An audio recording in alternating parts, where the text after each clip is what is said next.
ಸ್ವಯಂಭುವ ಮನು ಮತ್ತು ಕರ್ದಮ ಮುನಿ ಇವರಿಬ್ಬರ ನಡುವೆ ನಡೆಯುತ್ತಿರುವಂತಹ ಒಂದು ಸಂವಾದ ಇದು. ಇಬ್ಬರು ಒಬ್ಬರನ್ನೊಬ್ಬರು ಸ್ತುತಿಸ್ತಾ ಇದ್ದಾರೆ. ಕರ್ದಮ ಮುನಿ ಸ್ವಯಂಭುವ ಮನುವನ್ನು ಉದ್ದೇಶಿಸಿ ಹಲವಾರು ಸ್ತುತಿಗಳ ಮಾತನಾಡಿದ್ದಾನೆ. ಅದೇ ರೀತಿ ಸ್ವಯಂಭುವ ಮನುವು ಕೂಡ ಈಗ ಕರ್ದಮ ಮುನಿಗಳನ್ನು ಪ್ರಶಂಸಿಸಿ ಮಾತನಾಡ್ತಿದ್ದಾರೆ.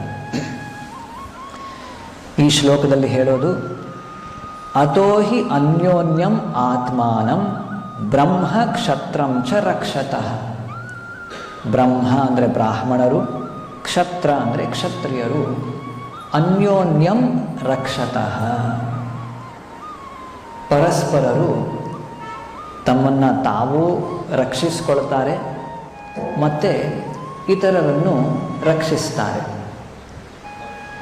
ಇಲ್ಲಿ ಇತರರನ್ನು ರಕ್ಷಿಸುವ ಇನ್ನೊಂದು ಉದ್ದೇಶವೂ ಕೂಡ ತಮಗೆ ರಕ್ಷಣೆ ಬೇಕು. ಹೀಗೆ ಇವೆಲ್ಲವೂ ಕೂಡ ಭಗವಂತ ಮಾಡಿರುವಂಥ ಒಂದು ವ್ಯವಸ್ಥೆ. ನಾವು ಅಂದುಕೊಳ್ಬಹುದು, ನಾನು ಇನ್ನೊಬ್ಬ ವ್ಯಕ್ತಿಯನ್ನು ರಕ್ಷಣೆ ಮಾಡ್ತಿದ್ದೇನೆ, ಆತ ನನಗೆ ರಕ್ಷಣೆಯನ್ನು ಕೊಡ್ತಿದ್ದಾನೆ ಅಂತ. ಆದರೆ ಇಬ್ಬರು ಪರಸ್ಪರರನ್ನು ಸೃಷ್ಟಿ ಮಾಡಿದಂತಹ ಭಗವಂತ ಅಲ್ಲಿ ಇಬ್ಬರಿಗೂ ಕೂಡ ರಕ್ಷಣೆಯನ್ನು ಕೊಡ್ತಿರೋದು. ಕೆಲವು ಉದಾಹರಣೆಗಳ ಮೂಲಕ ಇದನ್ನು ಅರ್ಥ ಮಾಡಿಕೊಳ್ಳೋಣ. ಒಂದು ಕುಟುಂಬದಲ್ಲಿ, ಸಂಸಾರದಲ್ಲಿ ಮಕ್ಕಳಿರ್ತಾರೆ ಮತ್ತು ತಂದೆ ತಾಯಿರಿರ್ತಾರೆ, ಪೇರೆಂಟ್ಸ್ ಮತ್ತು ಚಿಲ್ಡ್ರನ್. ವಯಸ್ಸಿನಲ್ಲಿ ತಂದೆ ತಾಯಿಯಾದವರು ಮಕ್ಕಳಿಗೆ ಪಾಲನೆಯನ್ನು, ರಕ್ಷಣೆಯನ್ನು ಅವರು ನೀಡ್ತಾರೆ. ಅದೇ ಮಕ್ಕಳು ಬೆಳೆದ ನಂತರ ತಂದೆ ತಾಯಿಗೆ ವಯಸ್ಸಾಗುತ್ತೆ, ಅವರು ರಕ್ಷಣೆಯನ್ನು ಕೊಡ್ತಾರೆ. ಈ ರೀತಿ ಒಂದು ಸಣ್ಣ ಕುಟುಂಬದಲ್ಲಿರಬಹುದು. ಇದನ್ನು ಬರೀ ಮನುಷ್ಯರಲ್ಲಿ ಅಷ್ಟೇ ಅಲ್ಲ, ಪ್ರಾಣಿಗಳಲ್ಲೂ ನೋಡ್ತೇವೆ.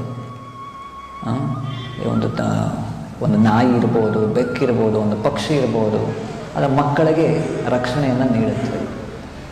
ಆದರೆ ವ್ಯತ್ಯಾಸ ಮನುಷ್ಯರಲ್ಲಿ ಪ್ರಾಣಿಗಳಲ್ಲಿ ಏನು ಅಂದರೆ, ಸಣ್ಣ ಮಕ್ಕಳು ಬೆಳೆದ ನಂತರ ತಂದೆ ತಾಯಿಗೆ ರಕ್ಷಣೆ ಕೊಡೋದಿಲ್ಲ. ಪ್ರಾಣಿಗಳಲ್ಲಿ ಪಕ್ಷಿಗಳು, ಇವರು ನನ್ನ ಸಾಕಿದ್ದಾರೆ, ಈಗ ನಾನು ಅವರನ್ನು ಸಾಕ್ತೇನೆ, ಈ ರೀತಿಯ ಒಂದು ಕುಟುಂಬ ವ್ಯವಸ್ಥೆ, ಸಾಂಸಾರಿಕ ಒಂದು ಜೀವನದ ವ್ಯವಸ್ಥೆ ಪ್ರಾಣಿಗಳಲ್ಲಿ ಇಲ್ಲ. ಕೊನೆಯ ತನಕ ಅವರು ಸೆಲ್ಫ್ ಡಿಫೆನ್ಸ್, ಅವರ ರಕ್ಷಣೆಯನ್ನು ಅವರೇ ಮಾಡಿಕೊಳ್ಬೇಕು. ಯಾವಾಗ ಅವ್ರಿಗೆ ಸ್ವರಕ್ಷಣೆಯನ್ನು ಮಾಡ್ಕೊಳ್ಳಿಕ್ಕೆ ಸಾಧ್ಯ ಆಗೋದಿಲ್ಲ, ಆಗ ಇನ್ಯಾವುದೋ ಪ್ರಾಣಿಯೋ ಬಂದು ಅದನ್ನು ಅಟ್ಯಾಕ್ ಮಾಡಿ ಅದನ್ನು ಕೊಂದುಬಿಡುತ್ತೆ. ಆದರೆ ಮನುಷ್ಯರಲ್ಲಿ ಭಗವಂತ ಈ ಒಂದು ವಿಶೇಷ ಒಂದು ವ್ಯವಸ್ಥೆಯನ್ನು ಮಾಡಿದ್ದಾನೆ. ಈಗ ನಾವು ಮಾತನಾಡಿದ್ವಿ, ಹೇಗೆ ಒಂದು ಸಂಸಾರದ ಒಂದು ಕುಟುಂಬದಲ್ಲಿನ ಒಂದು ವ್ಯವಸ್ಥೆ, ಪರಸ್ಪರರನ್ನು ರಕ್ಷಣೆ ಮಾಡೋದು, ಈ ಒಂದು ವ್ಯವಸ್ಥೆ ಇದೆ. ಈ ರೀತಿ ಮಾಡದೇ ಇದ್ದಾಗ, ಈಗ ಮಕ್ಕಳು ತಂದೆ ತಾಯಿಯನ್ನು ಅವರ ಮುಪ್ಪಿನಲ್ಲಿ ಅವರಿಗೆ ರಕ್ಷಣೆಯನ್ನು, ಪೋಷಣೆಯನ್ನು ಮಾಡದೇ ಇದ್ದರೆ ಅವನಿಗೆ ಸಿನ್ಫುಲ್ ರಿಯಾಕ್ಷನ್, ಪಾಪ ಕರ್ಮ ಅಂಟುಕೊಳ್ಳುತ್ತೆ. ಅದರ ಕರ್ಮವನ್ನು ಆತ ಅನುಭವಿಸಬೇಕು. ಅದೇ ರೀತಿ ತಂದೆ ತಾಯಿಯವರು ಆದವರು ಮಕ್ಕಳಿಗೆ ನಿಜವಾದ ರಕ್ಷಣೆ ಕೊಡದೇ ಇದ್ದರೆ, ಹೇಗೆ ಹಿರಣ್ಯಕಶಿಪು ಅವನ ಮಗುವಿಗೆ ರಕ್ಷಣೆಯನ್ನು ಕೊಡಲಿಲ್ಲ, ಆ ಮಗನನ್ನೇ ಕೊಲ್ಲಲಿಕ್ಕೆ ಹೋಗ್ತಾನೆ. ಆಗ ನರಸಿಂಹದೇವರು ಬರ್ತಾರೆ ಅವನನ್ನು ಸಂಹಾರ ಮಾಡಲಿಕ್ಕೆ. ಆದರೆ ಪ್ರಹ್ಲಾದ ಅವನ ತಂದೆಯ ಸಂಹಾರ ಆದಮೇಲೂ ಕೂಡ ನರಸಿಂಹದೇವರನ್ನು ಪ್ರಾರ್ಥನೆ ಮಾಡ್ತಾನೆ, ಅವರ ಆತ್ಮಕ್ಕೆ ರಕ್ಷಣೆ ಬೇಕು, ಅವರಿಗೆ ಮುಕ್ತಿ ದಯಪಾಲಿಸು ಅಂತ. ಸೊ ಇಲ್ಲಿ ಏನು ಮಾಡಬೇಕು ನಾವು, ಇದ್ರ ಮೂಲಕ ನಾವು ಏನು ಅರ್ಥ ಮಾಡಿಕೊಳ್ಬೇಕು? ನಿಜವಾಗಲೂ ಕೂಡ ರಕ್ಷಣೆ ಮಾಡೋನು ಭಗವಂತ. ಈ ಒಂದು ವ್ಯವಸ್ಥೆಯನ್ನು ಸೃಷ್ಟಿ ಮಾಡಿದ್ದಾನೆ. ಆ ವ್ಯವಸ್ಥೆಯಲ್ಲಿ ನಾವು ಒಂದು ಭಾಗವನ್ನು, ಒಂದು ಪಾರ್ಟ್ ಪ್ಲೇ ಮಾಡ್ತಾ ಇದ್ದೇವೆ ಅಷ್ಟೇ. ನಮ್ಮ ಭಾಗ ಏನು, ನಮ್ಮ ಕರ್ತವ್ಯ ಏನು, ನಮ್ಮ ಡ್ಯೂಟಿ ಏನು, ಅದರ ಮೇಲೆ ನಾವು ಏನು ವಿ ಶುಡ್ ಬಿ ಫೋಕಸ್ಡ್. ಅದರ ಮೇಲೆ ನಮ್ಮ ಮನಸ್ಸನ್ನು ಕೇಂದ್ರೀಕರಿಸಬೇಕು. ನನ್ನ ಕರ್ತವ್ಯ ಏನು, ನನ್ನ ಧರ್ಮ ಏನು. ಅದಕ್ಕೆ ವೇದಗಳಲ್ಲಿ ಇನ್ನೊಂದು ಮಾತಿದೆ, ಧರ್ಮೋ ರಕ್ಷತಿ ರಕ್ಷಿತಃ. ಇಲ್ಲಿ ಧರ್ಮ ಒಂದು ಇಂಪರ್ಸ್ನಲ್, ಏನು ನಿರಾಕಾರ ಒಂದು ಏನೋ ಶಕ್ತಿಯೋ ಅಲ್ಲ. ಧರ್ಮದ ಸಾಕ್ಷಾತ್ ಅಥವಾ ಸಾಕಾರ ಮೂರ್ತಿ ಭಗವಂತ. ಈ ಧರ್ಮದ ಒಂದು ವ್ಯವಸ್ಥೆಯ ಮೂಲಕ ಎಲ್ಲ ಜೀವಿಗಳಿಗೂ ಕೂಡ ರಕ್ಷಣೆ ಕೊಡುವವ ಆತ. ಪಿತಾಹಂ ಅಸ್ಯ ಜಗತೋ ಮಾತಾ ಧಾತಾ ಪಿತಾಮಹ. ಕೃಷ್ಣ ಹೇಳೋದು ಭಗವದ್ಗೀತೆಯಲ್ಲಿ, ಅವನೇ ನಿಜವಾದ ಪಿತ, ಅವನೇ ನಿಜವಾದ ಮಾತಾ, ತಂದೆ ತಾಯಿ, ನಿಜವಾದ ತಂದೆ ತಾಯಿ ಭಗವಂತನೇ. ಆದರೆ ಈ ಭೌತಿಕ ಜಗತ್ತಿನಲ್ಲಿ ಯಾವ ಜೀವಿಗಳು ಅವನಿಂದ ಭಿನ್ನವಾಗಿ ದೂರ ಹೋಗಿದ್ದಾರೆ, ಅವರ ರಕ್ಷಣೆಗೆ ಒಂದು ವ್ಯವಸ್ಥೆಯನ್ನು ಮಾಡಿದ್ದಾನೆ. ಇಲ್ಲಿ ನೋಡಿ, ಪ್ರಾರಂಭದಲ್ಲಿ ಪ್ರಭುಪಾದರು ಹೇಳ್ತಾರೆ, ವರ್ಣ ಮತ್ತು ಆಶ್ರಮಗಳ ಇಡೀ ಸಾಮಾಜಿಕ ಸ್ವರೂಪವೇ ಸಹಕಾರಾತ್ಮಕ ವ್ಯವಸ್ಥೆಯಾಗಿದೆ. ಆಧ್ಯಾತ್ಮಿಕ ಸಾಕ್ಷಾತ್ಕಾರದ ಉನ್ನತ ನೆಲೆಗೆ ಎಲ್ಲರನ್ನು ಎತ್ತುವುದೇ ಅದರ ಉದ್ದೇಶ. ಇಲ್ಲಿ ಏನು ಮಾಡಬೇಕು? ಸಹಕಾರಾತ್ಮಕ, ಒಬ್ಬರು ಮತ್ತು ಇನ್ನೊಬ್ಬರು ಸಹಕಾರ ಇರಬೇಕು. ಕೋಆಪರೇಷನ್, ಕೋಆರ್ಡಿನೇಷನ್, ಟಾಲರೆನ್ಸ್, ಇವೆಲ್ಲವೂ ಕೂಡ ಸಹಬಾಳ್ವೆ. ಇದು ಇದ್ದಾಗ ಎಲ್ಲರಿಗೂ ಕೂಡ ಅವರಿಗೆ ಸಿಗಬೇಕಾದಂತಹ ರಕ್ಷಣೆ ಸಿಗುತ್ತೆ. ಅದನ್ನು ಭಗವಂತ ಒದಗಿಸ್ತಾನೆ. ಇನ್ನೊಂದು ಉದಾಹರಣೆ ಹೇಳ್ತೇನೆ. ಈಗ ಸರ್ಕಾರದಲ್ಲೂ ಕೂಡ ನಾವು ನೋಡ್ತೇವೆ, ಒಂದು ಗವರ್ಮೆಂಟ್, ಒಂದು ಸರ್ಕಾರ ಒಂದು ದೊಡ್ಡ ಸೈನ್ಯವನ್ನು ಮೇಂಟೈನ್ ಮಾಡುತ್ತೆ, ಒಂದು ದೊಡ್ಡ ಆರ್ಮಿ.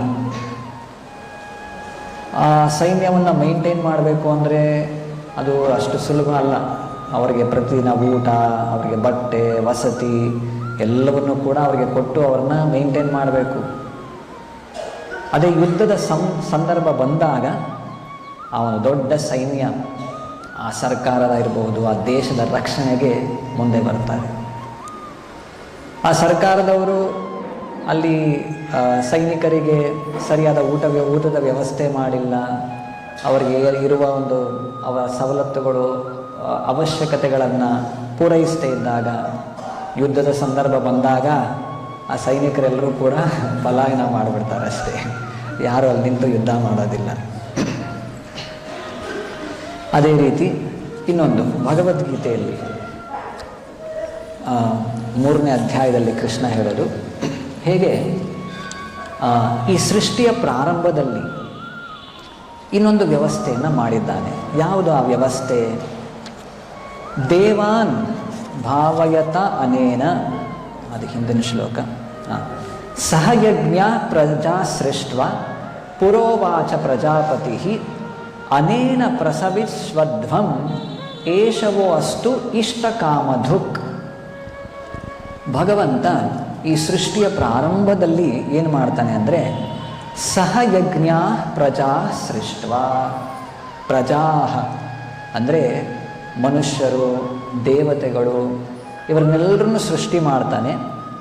ಅವರ ಜೊತೆ ಯಜ್ಞವನ್ನು ಕೂಡ, ಯಜ್ಞ ಕಾರ್ಯವನ್ನು ಸೃಷ್ಟಿ ಮಾಡ್ತಾನೆ. ಪುರ ಉವಾಚ ಪ್ರಜಾಪತಿ. ಪ್ರಜಾಪತಿ ಅಂದರೆ ಭಗವಂತ, ವಿಷ್ಣುವಿಗೆ ಉದ್ದೇಶಿಸಿ ಇಲ್ಲಿ ಹೇಳ್ತಿರೋದು. ಭಗವಾನ್ ವಿಷ್ಣು ಪ್ರಾರಂಭದಲ್ಲಿ, ಈ ಸೃಷ್ಟಿಯ ಪ್ರಾರಂಭದ ಸಮಯದಲ್ಲಿ ಮನುಷ್ಯರು, ದೇವತೆಗಳು ಅವರ ಜೊತೆ ಈ ಯಜ್ಞ ಕಾರ್ಯವನ್ನು ಸೃಷ್ಟಿ ಮಾಡಿದ್ದಾನೆ. ಅನೇನ ಪ್ರಸವಿಶ್ವಧ್ವಂ ಏಷವೋ ಅಸ್ತು ಇಷ್ಟಕಾಮಧುಕ್. ನಿಮಗೆ ಏನು ಇಷ್ಟಾರ್ಥಗಳಿದೆ ಅದನ್ನು ನೀವು ಯಜ್ಞ ಕಾರ್ಯದ ಮೂಲಕ ಆ ಎಲ್ಲ ಇಷ್ಟಾರ್ಥವನ್ನು ನೀವು ಪಡ್ಕೊಳ್ತೀರಾ ಅಂತ.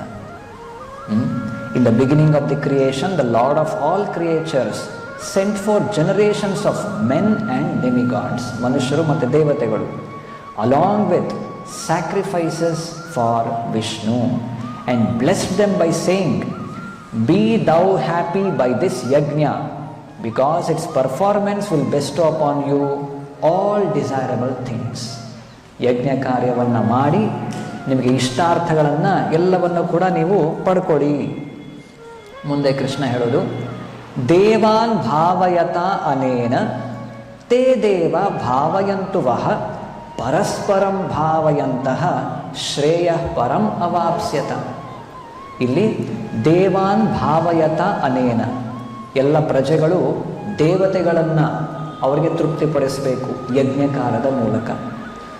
ತೇ ದೇವ ಭಾವಯಂತು ಸಹ, ಆ ದೇವತೆಗಳು ಎಲ್ಲ ಪ್ರಜೆಗಳಿಗೆ ಅಥವಾ ಸಾಮಾನ್ಯ ಮನುಷ್ಯರಿಗೆ ಅವರಿಗೆ ಅವಶ್ಯಕತೆ ಬಿದ್ದಂತಹ ಏನು ನೀರು, ಗಾಳಿ, ಬಿಸಿಲು ಎಲ್ಲ ಅವರಿಗೆಲ್ಲ ಅವಶ್ಯಕತೆಗಳನ್ನು ದೇವತೆಗಳು ಒದಗಿಸ್ತಾರೆ. ಹೀಗೆ ಪರಸ್ಪರಂ ಭಾವಯಂತಹ ಶ್ರೇಯ ಪರಂ ಅವಾಪ್ಸ್ಯತ.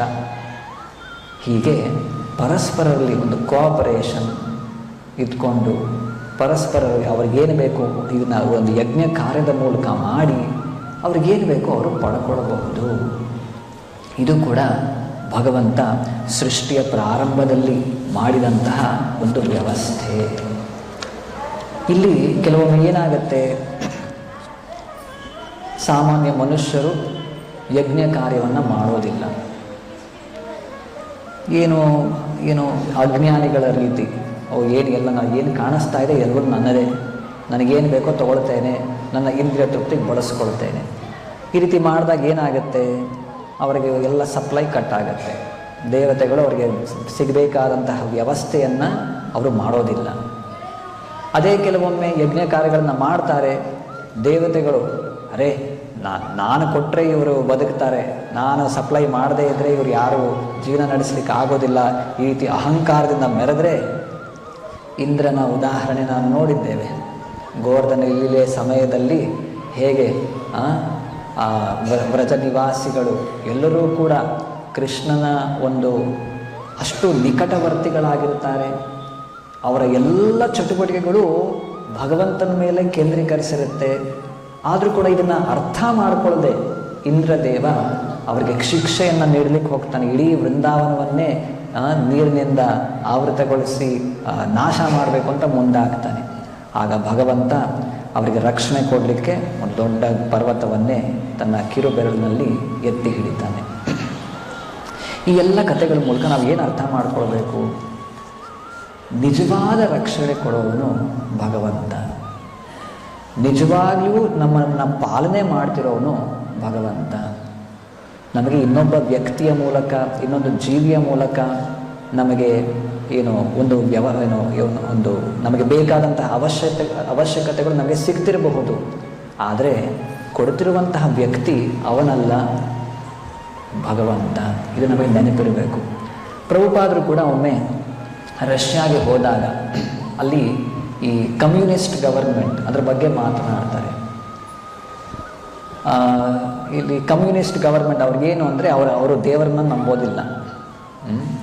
ದೇವರು ಯಾರೂ ಇಲ್ಲ, ಎಲ್ಲರೂ ಸಮ, ಎಲ್ಲರೂ ಈಕ್ವಲ್, ಅವ್ರದ್ದೇ ಒಂದು ಫಿಲಾಸಫಿ ಇದೆ. ಹಿಂದೆ ಏನಾಗ್ತಿತ್ತು ಅಂದರೆ ಅಲ್ಲಿ ಸಾಮಾನ್ಯ ಜನರು ಅವರು ಚರ್ಚ್ಗೆ ಹೋಗ್ತಾ ಇರ್ತಾರೆ. ಅಲ್ಲಿ ಹೋಗ್ತಾರೆ, ಅಲ್ಲಿ ಅವರ ಒಂದು ಕಾಮನ್ ಪ್ರೇಯರ್ ಇದೆ, ಒಂದು ಪ್ರಾರ್ಥನೆ. O God give us our daily bread.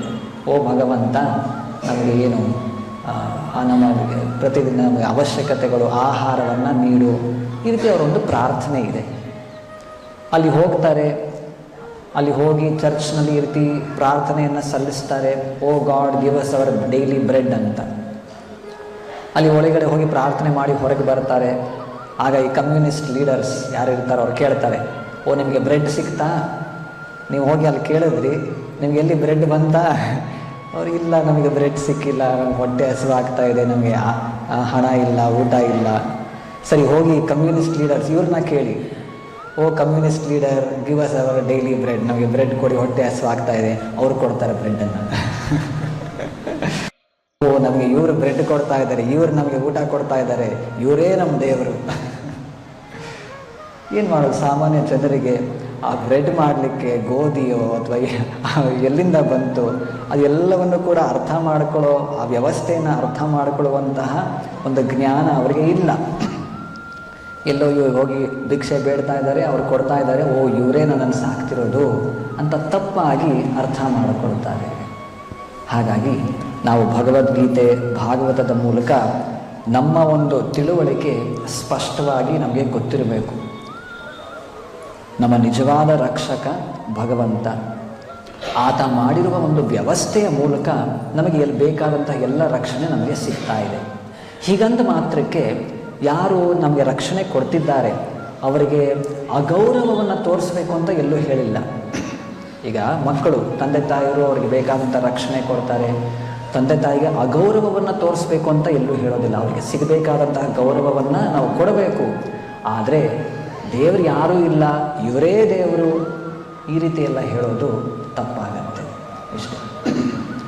ತಂದೆ ತಾಯಿ ಇರ್ಬೋದು, ಮಕ್ಕಳಿರ್ಬೋದು, ಒಂದು ಸರ್ಕಾರ ಇರ್ಬೋದು, ಅದರ ಸೈನ್ಯ ಇರ್ಬೋದು, ದೇವತೆಗಳಿರ್ಬೋದು, ಇವೆಲ್ಲವೂ ಕೂಡ ಭಗವಂತ ಮಾಡಿರುವಂತಹ ಒಂದು ವ್ಯವಸ್ಥೆ. ಇದು ನಮಗೆ ಅರ್ಥ ಆಗಬೇಕು. ಇನ್ನೊಂದು ಕಡೆ ಪ್ರಭುಪಾದ ಇನ್ನೊಂದು ಉದಾಹರಣೆ ಕೊಡ್ತಾರೆ.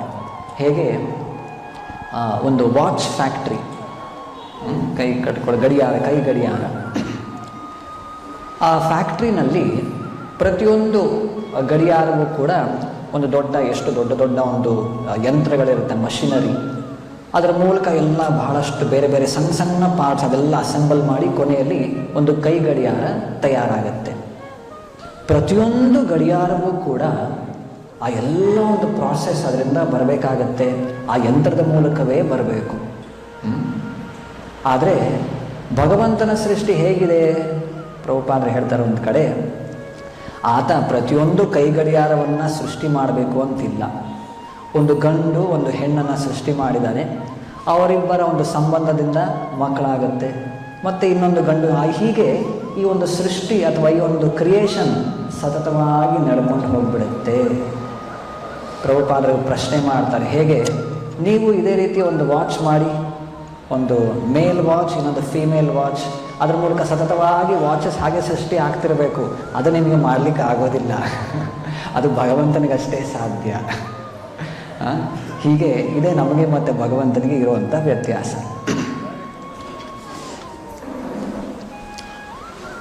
ಸರಿ, ಇಷ್ಟೆಲ್ಲ ಮಾತನಾಡಿ ಆಯಿತು. ಹೀಗೆ ಇಲ್ಲೇನು ಈ ಎಲ್ಲ ಉದಾಹರಣೆ ಮೂಲಕ ಏನು ಅರ್ಥ ಮಾಡಿಕೊಂಡ್ವಿ? ಇಲ್ಲಿ ಸ್ವಯಂಭುವ ಮನು ಮತ್ತು ಕರ್ದಮ ಮುನಿಗಳು ಅವರಿಬ್ಬರು ಏನು ಹೇಳ್ತಿದ್ದಾರೆ?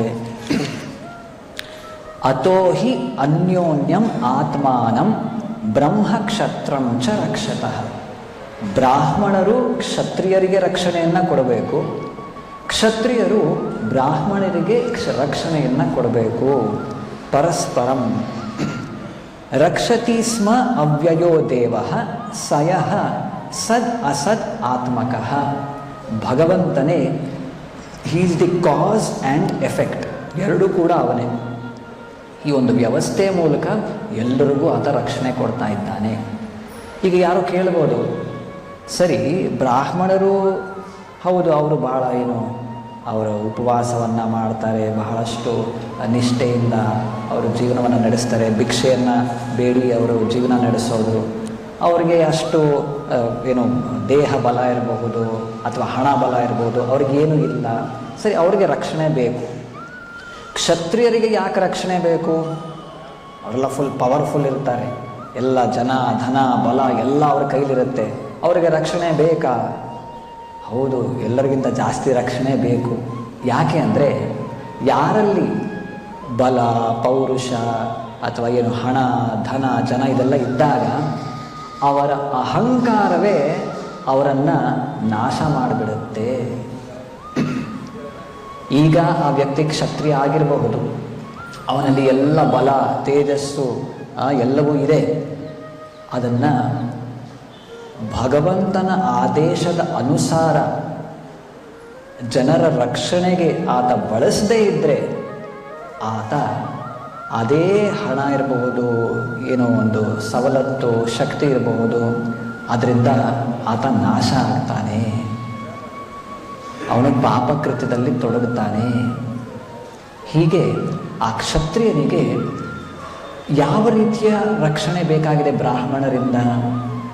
ಅವರ ಗುಡ್ ಇನ್ಸ್ಟ್ರಕ್ಷನ್ಸ್. ಬ್ರಾಹ್ಮಣರು ಅಂದರೆ ಅವರು ವೇದ ಶಾಸ್ತ್ರಗಳನ್ನು ಓದಿರ್ತಾರೆ.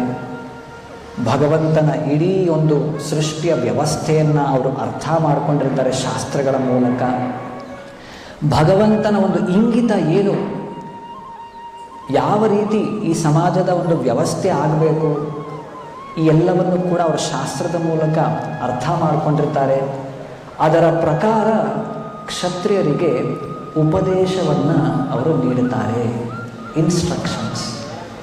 ಬ್ರಾಹ್ಮಣರು ಕೊಟ್ಟಂಥ ಉಪದೇಶಗಳ ಮೂಲಕ ಅಥವಾ ಅದರ ಅನುಸಾರ ಕ್ಷತ್ರಿಯರು ಅವರ ರಾಜ್ಯವನ್ನು ನೋಡಿಕೊಳ್ಬೇಕು.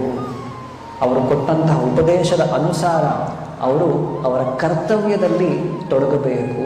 ಯಾವುದು ಅವರ ಕರ್ತವ್ಯ, ಏನನ್ನು ಮಾಡಬೇಕು, ಏನನ್ನು ಮಾಡಬಾರ್ದು, ಈ ಎಲ್ಲ ಜ್ಞಾನವನ್ನು ಬ್ರಾಹ್ಮಣರಿಂದ ಪಡ್ಕೊಳ್ಬೇಕು. ಇದು ಕ್ಷತ್ರಿಯರಿಗೆ ಬೇಕಾದಂತಹ ರಕ್ಷಣೆ.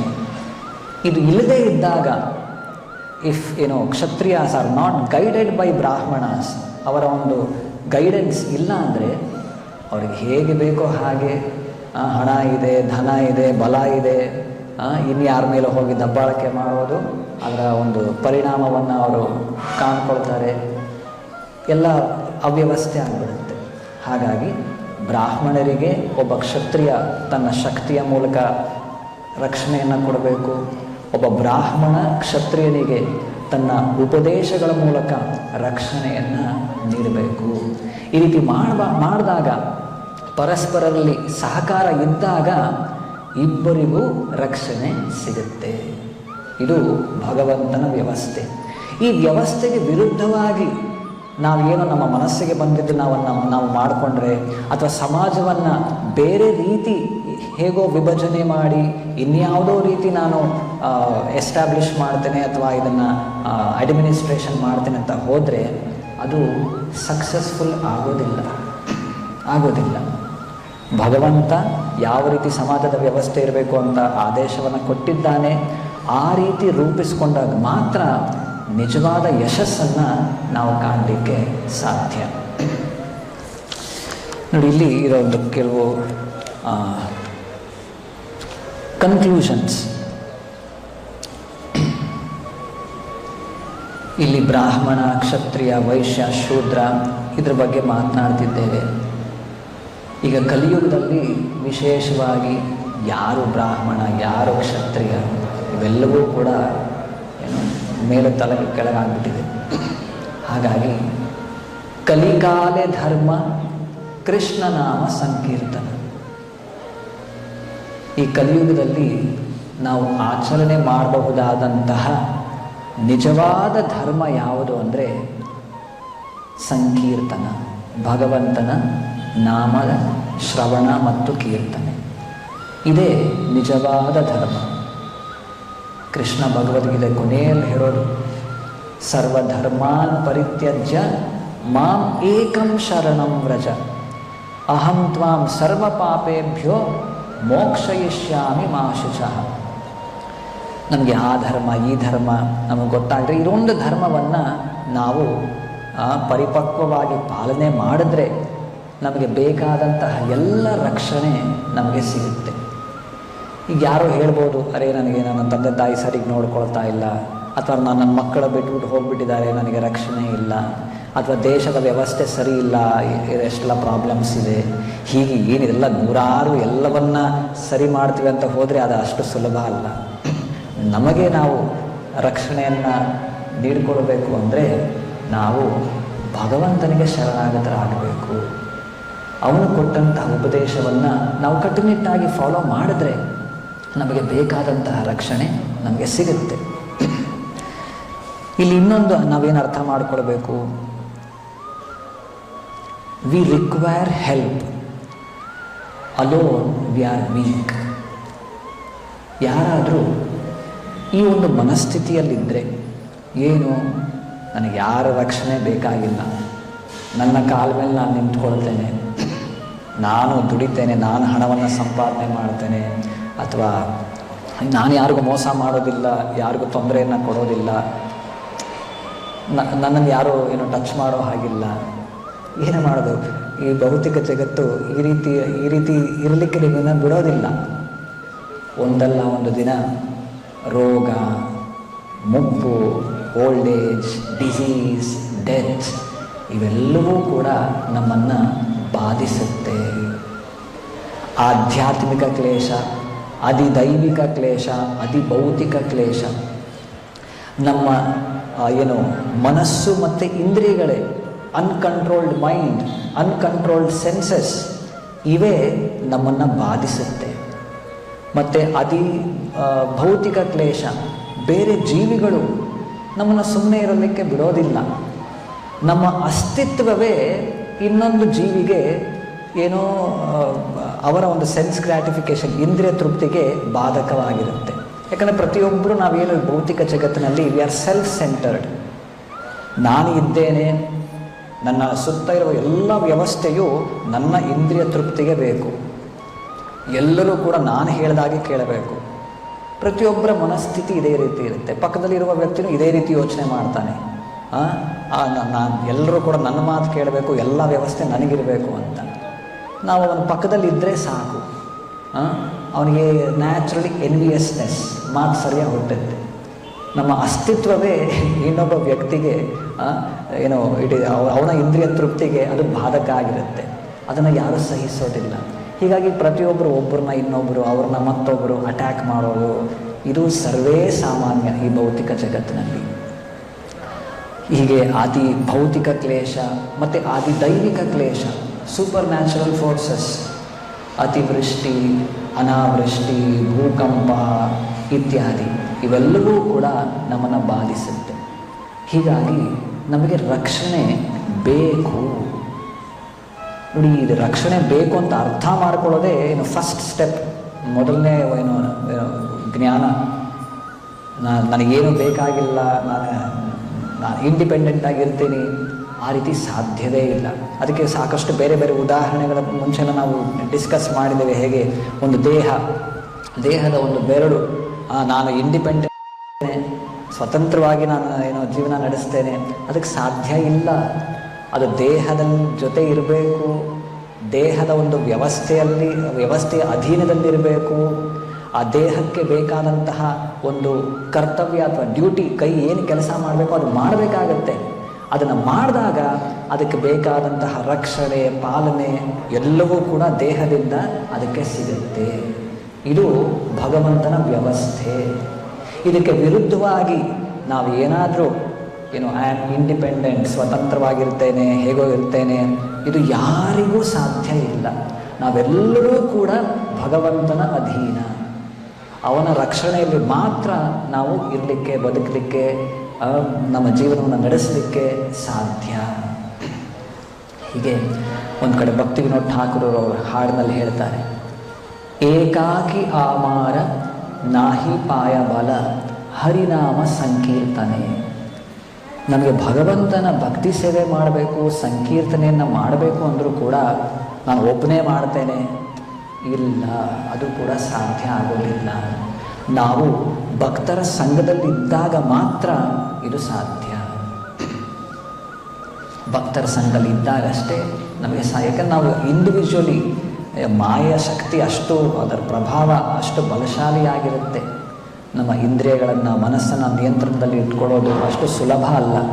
ನಾವು ಭಕ್ತರ ಸಂಘದಲ್ಲಿದ್ದಾಗ ಅದು ನಮಗೆ ಸುಲಭ ಆಗುತ್ತೆ. ಇಲ್ಲಿ ಸಂಘದಲ್ಲಿರಬೇಕು ಅಂದರೆ ಅಲ್ಲಿ ಅದರದೇ ಪ್ರೈಸ್ ನಾವು ಪೇ ಮಾಡಬೇಕು. ಟಾಲರೆನ್ಸ್, ಹ್ಯೂಮಿಲಿಟಿ, ಪೇಷನ್ಸ್ ಇವೆಲ್ಲವೂ ಕೂಡ ಆ ಸಂಘದಲ್ಲಿದ್ದಾಗ ನಮಗೆ ಬಲ ಇರುತ್ತೆ. ಒಂದು ಪ್ರೈಮರಿ ಸ್ಕೂಲ್ನಲ್ಲಿ ಒಂದು ಪಾಠ ಇದೆ, ಒಗ್ಗಟ್ಟಿನಲ್ಲಿ ಬಲವಿದೆ. ಒಬ್ಬ ಟೀಚರ್ ಮಕ್ಕಳೆಲ್ಲ ಭಾಳ ಜಗಳ ಮಾಡ್ತಿರ್ತಾರೆ, ಗಲಾಟೆ ಮಾಡ್ತಿರ್ತಾರೆ. ಒಂದು ಕಟ್ಟಿಗೆಗಳನ್ನು ಎಲ್ಲ ಸುತ್ತಿ ಒಂದು ಬಂಡಲ್ ಮಾಡಿ ಒಬ್ಬ ಮಕ್ಕಳನ್ನೆಲ್ಲ ಸಾಲಾಗಿ ನಿಲ್ಲಿಸಿ ಹೇಳ್ತಾರೆ, ಇದು ತಗೋ ಅಂತ ಹೇಳ್ತಾರೆ, ಅದನ್ನು ಮುರಿ ಅಂತ ಹೇಳ್ತಾರೆ. ಸಾಕಷ್ಟೆಲ್ಲ ಬಹಳಷ್ಟು ಕಟ್ಟಿಗೆಗಳಿದೆ, ದಾರ ಸುತ್ತಿದ್ದಾರೆ, ಅದನ್ನು ಮುರಿಲಿಕ್ಕೆ ಯಾರಿಗೂ ಆಗೋದಿಲ್ಲ. ಪ್ರತಿಯೊಬ್ಬರು ಪ್ರಯತ್ನ ಪಡ್ತಾರೆ, ಅದು ಮುರಿಲಿಕ್ಕೆ ಆಗೋದಿಲ್ಲ. ಆಗ ದಾರವನ್ನು ಬಿಚ್ತಾರೆ. ಎಲ್ಲ ಇಂಡಿವಿಜುವಲ್ ಕಟ್ಟಿಗೆಗಳು, ಅದು ಒಬ್ಬೊಬ್ಬರು ಒಂದೊಂದು ತೊಗೊಂಡು ಎಲ್ಲ ಮುರಿದು ಹಾಕಿಬಿಡ್ತಾರೆ. ಹೀಗೆ ಇಲ್ಲಿ ಭಾಳ ಇಂಪಾರ್ಟೆಂಟ್ ಲೆಸನ್ ನಾವು ಕಲಿಬೇಕಿಲ್ಲಿ. ನಾವು ಒಬ್ಬರೇ ಇರಲಿಕ್ಕೆ, ಒಬ್ಬರೇ ನಾವು ಆಧ್ಯಾತ್ಮಿಕ ಜೀವನ ನಡೆಸ್ತೇವೆ ಅಥವಾ ಭೌತಿಕತೆಯಲ್ಲಿರ್ಬೋದು, ಒಬ್ಬರೇ ಏನೋ ಮಾಡ್ತೇವೆ ಅಂದರೆ ಆಗೋದಿಲ್ಲ. ನಮಗೆ ರಕ್ಷಣೆ, ಪಾಲನೆ ಬೇಕು. ಅದನ್ನು ನಾವು ಭಗವಂತನಿಂದ ಸ್ವೀಕಾರ ಮಾಡಬೇಕು. ಅವನು ಮಾಡಿರುವಂಥ ಒಂದು ವ್ಯವಸ್ಥೆಯನ್ನು ನಾವು ಸ್ವೀಕಾರ ಮಾಡಬೇಕು. ಸ್ವತಂತ್ರವಾಗಿ ನಮ್ಮದೇ ಏನೋ ಪ್ಲ್ಯಾನ್ ಮಾಡ್ಕೊಳ್ತೇವೆ, ಮಾನಸಿಕ ಊಹಾಪೋಹ, ನನ್ನ ಮನಸ್ಸಿಗೆ ಬಂದದ್ದು ಏನೋ ಮಾಡ್ತೇನೆ, ಈ ರೀತಿ ಹೋದಾಗ ನಮಗೆ ನಿಜವಾದ ರಕ್ಷಣೆ ಸಿಗೋದಿಲ್ಲ. ಹೀಗೆ ಭಕ್ತರ ಸಂಘದಲ್ಲಿ ಇಟ್ಕೊಂಡು ಮಾಡಿದಾಗ ನಮಗೆ ಎಲ್ಲ ವ್ಯವಸ್ಥೆ ನಮಗೆ ಆಗತ್ತೆ. ಇನ್ನೊಂದು ಅಂಶ ಪ್ರಭುಪಾದರು ಭಾವಾರ್ಥದಲ್ಲಿ ಹೇಳೋದು ಪರಮಾತ್ಮನ ಬಗ್ಗೆ. 13ನೇ ಅಧ್ಯಾಯದಲ್ಲಿ ಕೃಷ್ಣ ಹೇಗೆ ಪರಮಾತ್ಮನಾಗಿ ಪ್ರತಿಯೊಂದು ಜೀವಿಯ ಹೃದಯ ಭಾಗದಲ್ಲಿ ನಾನು ಇದ್ದೇನೆ, ನಾನು ಎಲ್ಲ ಕ್ಷೇತ್ರಗಳ ನಿಜವಾದ ಒಡೆಯ ಅಂತ ಹೇಳೋದು.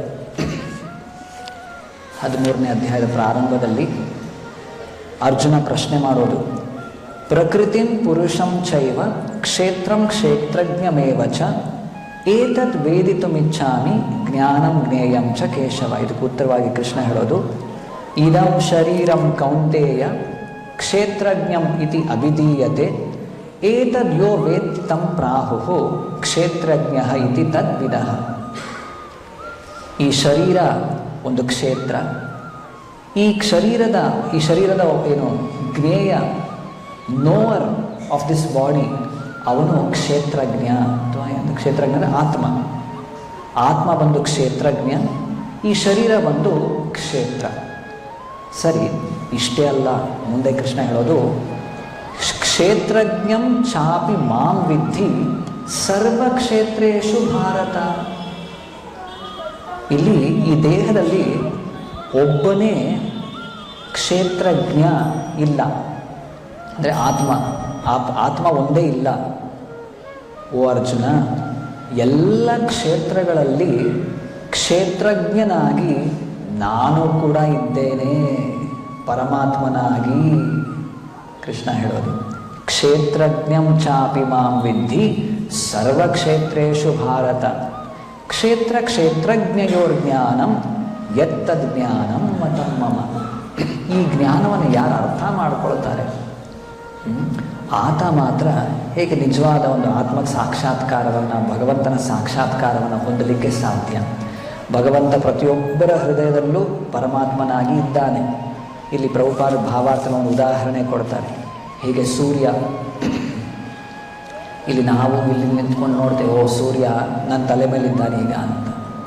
ಈ ಎಲ್ಲೋ ನೂರಾರು ಮೈಲಿಗಳ ದೂರದಲ್ಲಿ ಒಬ್ಬ ವ್ಯಕ್ತಿ, ಅವನು ಕೂಡ ಅಲ್ಲಿ ಬೇಕಾದ್ರೆ ಫೋನ್ ಮಾಡಿ ಕೇಳಿ, ಇಲ್ಲ ಸೂರ್ಯ ಇಲ್ಲಿದ್ದಾನೆ, ನನ್ನ ತಲೆ ಮೇಲಿದ್ದಾನೆ ಅಂತ ಹೇಳ್ತಾನೆ. ಸೂರ್ಯ ಒಬ್ಬನೇ ಎಲ್ಲರ ತಲೆ ಮೇಲೂ ಇದ್ದಾನೆ. ಹೀಗೆ ಭಗವಂತ ಒಬ್ಬ, ಎಲ್ಲ ಕ್ಷೇತ್ರಗಳಲ್ಲೂ ಕೂಡ ಆತ ಇದ್ದಾನೆ. ಹಾಗಂತ ಮಾತ್ರಕ್ಕೆ ನಾನು ಕೂಡ ಎಲ್ಲ ಕ್ಷೇತ್ರದಲ್ಲಿದ್ದೇನಾ? ಇಲ್ಲ, ನಾವು ಭಗವಂತನ ಅಂಶ, ಇಂಡಿವಿಜುವಲ್ ಸ್ಪಿರಿಟ್ ಸೋಲ್, ಒಂದು ಸಣ್ಣ ಜೀವ. ನಾವು ಈ ಕ್ಷೇತ್ರದಲ್ಲಿ ಅಷ್ಟೇ ಇದ್ದೇವೆ. ಇನ್ನೊಬ್ಬರ ಕ್ಷೇತ್ರದ, ಇನ್ನೊಂದು ದೇಹದಲ್ಲಿ ಏನಾಗ್ತಾ ಇದೆ ಅಥವಾ ಅಲ್ಲಿ ಅದರ ಪರಿಣಾಮ ನಮಗೆ ಇಲ್ಲ. ನಾವು we are limited to our body, ನಮ್ಮ ಕ್ಷೇತ್ರಕ್ಕೆ ಮಾತ್ರ. ಆದರೆ ಭಗವಂತ ಎಲ್ಲ ಕ್ಷೇತ್ರಗಳ ಒಡೆಯ ಅವನೇ. ಹೀಗಾಗಿ ನೋಡಿ, ಈ ಉದಾಹರಣೆ ಮೂಲಕ ನಾವು ಅರ್ಥ ಮಾಡ್ಕೊಳ್ಬೇಕು. ಇನ್ನೊಂದು, ಈ ಯಾವುದೋ ಒಂದು ಹುಲಿ ಬರುತ್ತೆ, ಹುಲಿಯೋ ಸಿಂಹವೋ, ಆ ಹುಲಿಯ ದೇಹದಲ್ಲೂ ಕೂಡ ಪರಮಾತ್ಮ ಇದ್ದಾನೆ ಭಗವಂತ. ಆ ಪ್ರಾಣಿಗೆ ಡೈರೆಕ್ಟ್ ಮಾಡ್ಬೋದು, ಇವನ್ನ ಹೋಗಿ ನೀನು ತಿನ್ಬಿಡ್ಬೇಡ, ಅವನಿಗೆ ಹೋಗಿ ಕಚ್ಚಬೇಡ, ಆಗ ಆ ಪ್ರಾಣಿ ಏನೂ ಮಾಡೋದಿಲ್ಲ. ಹೇಗೆ ಪ್ರಭುಪಾದರು ಹೇಳ್ತಾರೆ ಇದನ್ನು, ಸನ್ಯಾಸಿಗಳಿರ್ಬೋದು, ಎಲ್ಲರೂ ಕೂಡ ಹೀಗೆ ದೇಶ ಸಂಚಾರ ಮಾಡ್ತಾರೆ, ಎಲ್ಲ ಕಡೆ ಹೋಗ್ತಾರೆ, ಕಾಡಿಗೂ ಕೂಡ ಹೋಗ್ತಾರೆ. ಅವ್ರಿಗೇನೇನೋ ಪಿಸ್ಟೋಲ್, ರಿವಾಲ್ವರ್, ಸೆಕ್ಯೂರಿಟಿ ಏನಿಲ್ಲ, ಭಗವಂತನೇ ಸೆಕ್ಯೂರಿಟಿ. ಎಲ್ಲ ಪ್ರಾಣಿಗಳ ಹೃದಯದಲ್ಲಿ ಪರಮಾತ್ಮ ಇದ್ದಾನೆ. ನನ್ನನ್ನು ಆ ಪ್ರಾಣಿ ಕೊಲ್ಲಬೇಕು ಅಂತ ಭಗವಂತನ ಸಂಕಲ್ಪ ಇದ್ದರೆ ನಾನು ರಕ್ಷಣೆ ಮಾಡ್ಕೊಳ್ಳಿಕ್ಕೆ ಸಾಧ್ಯವೇ ಇಲ್ಲ. ಆದರೆ ನನಗೆ ರಕ್ಷಣೆ ಬೇಕು ಅಂತ ಆ ಪ್ರಾಣಿಯ ದೇಹದಲ್ಲೂ ಕೂಡ ಪರಮಾತ್ಮನಾಗಿದ್ದಾನೆ. ಇವ್ರನ್ನ ಹೋಗಿ ಕೊಲ್ಲಬೇಡ ಅಂತ ಪ್ರಾಣಿಗೆ ಡೈರೆಕ್ಷನ್ ಕೊಡ್ತಾನೆ. ಆಗ ಆ ಪ್ರಾಣಿಗಳು ಇವನಿಗೆ ಏನನ್ನೂ ಮಾಡೋದಿಲ್ಲ. ನೋಡಿ, ಈ ವ್ಯವಸ್ಥೆಯನ್ನು ನಾವು ಅರ್ಥ ಮಾಡಿಕೊಳ್ಬೇಕು. ಈ ವ್ಯವಸ್ಥೆಯನ್ನು ಅರ್ಥ ಮಾಡಿಕೊಂಡು ಭಗವಂತನು ಕೊಟ್ಟಿರುವಂತಹ ಆದೇಶದ ಅನುಸಾರ ನಾವು ನಮ್ಮ ಧರ್ಮದ ಪಾಲನೆಯನ್ನು ಮಾಡಿದ್ರೆ ನಮಗೆ ಬೇಕಾದಂತಹ ಎಲ್ಲ ರಕ್ಷಣೆಯು ನಮಗೆ ಸಿಗುತ್ತೆ. ಇಲ್ಲಿಗೆ ಮುಕ್ತಾಯ ಮಾಡೋಣ. ಗ್ರಂಥರಾಜ್ ಶ್ರೀಮದ್ ಭಾಗವತಂ ಕಿ, ಶ್ರೀಲ ಪ್ರಭುಪಾದ ಕಿ. ಹರೇ ಕೃಷ್ಣ. ಪ್ರಶ್ನೆ ಇದೆಯಾ? ಕಳೆದ ಏಕಾದಶಿ, ವೈಕುಂಠ ಏಕಾದಶಿ ಮತ್ತು ಗೋವರ್ಧನ ಗೋಪೂಜೆ ಸಮಯದಲ್ಲಿ ಬಹಳಷ್ಟು ಜನ ಬಂದಿದ್ರು. ನಾನು ಅದರ ಪ್ರಶ್ನೆಯನ್ನು ರಾಜಮಂತ್ರಿ ಪ್ರಭುಗೆ ಕೇಳಬೇಕಾಗಿತ್ತು. ಅವರಿಲ್ಲ, ಅಧ್ಯಕ್ಷರ ಉಪಾಧ್ಯಕ್ಷರು ತಮ್ಮ ಬಗ್ಗೆ ನನಗೆ ಅಭಿಮಾನ ಗೌರವ ಸಾಕಿಸಿದೆ. ಅವ್ರ ಬಗ್ಗೆನೂ ಇದೆ. ಆದರೆ ಪ್ರಸಾದ ಮಾತ್ರ ಭಾಳ ಜನಕ್ಕೆ ಆಗಲಿಲ್ಲ.